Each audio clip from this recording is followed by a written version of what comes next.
Hi, good afternoon. നമ്മളിന്ന് wild life ബോട്ടിങ്ങിനാണ് പോണേ.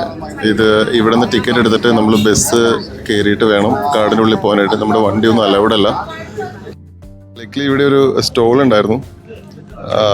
ഇവരുടെ പ്രൊമോഷൻ്റെ ഭാഗമായിട്ട് ഇവർ നമുക്ക് ടീഷർട്ടും ഒരു ക്യാപ്പും തരും. ഈ ക്യാപ്പും ടീഷർട്ടും ഇട്ടിട്ട് ജസ്റ്റ് ഒരു ഫോട്ടോയ്ക്ക് പോസ്റ്റ് ചെയ്താൽ മതി. ഇത് നമുക്ക് ഫ്രീ ആണ്, ടീഷർട്ടും ക്യാപ്പും. നൈസ്. അപ്പോൾ ഡ്രസ്സ് മാറിയിട്ടാണ്.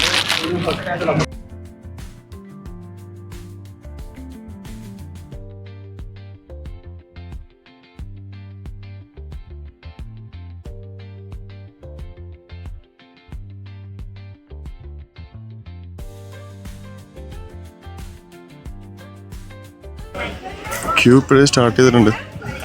ഇപ്പോഴേ നിന്നാലാണ് 3:30 പോകാനുള്ള ബോട്ടിൻ്റെ ടിക്കറ്റ് കിട്ടുള്ളൂ, ഇല്ലെങ്കിൽ കിട്ടില്ല. അത്യാവശ്യം നല്ല തിരക്കുണ്ട്. ബോട്ടെല്ലാം ഫുള്ളാണ്.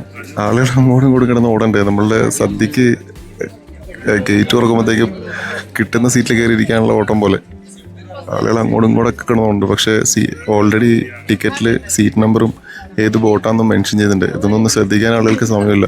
ഇനി ഓടിച്ചെന്നില്ലെങ്കിൽ സീറ്റ് കിട്ടിയില്ലെങ്കിലോ എന്ന് ഓർത്തിട്ട് ഓരോ ബോട്ടിനും ഓരോ പേര് കൊടുത്തിട്ടുണ്ട്. ജലജ്യോതി അങ്ങനെയൊക്കെ പറഞ്ഞിട്ട്. തേക്കടി ലേക്കിലാണ്. ഒരുപാട് മൃഗങ്ങളെ കാണാൻ പറ്റും, പക്ഷെ എല്ലാം കുറേ ദൂരെയാണ്.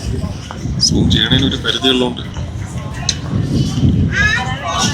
പലയിടത്തും ഇതുപോലെ കുറേ ഡിയറിനെയും ബഫലോനെയും കാണാം. പക്ഷെ ഒന്നും വീഡിയോ എടുക്കാൻ പറ്റുന്ന അത്രയും അടുത്തല്ല. നമ്മൾ സെൻട്രലിലൂടെയാണ് പോവുക. അനിമൽസിനെ കണ്ടാലും ഇല്ലെങ്കിലും തേക്കടിയിലെ ലേക്കിൽ ബോട്ട് യാത്ര ഒരു നല്ല രസമുള്ളൊരു അനുഭവം.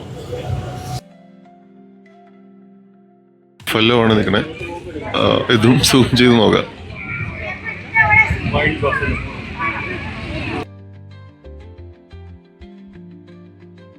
സാമ്പാർ ഡിയർ നിൽക്കുന്നുണ്ട്.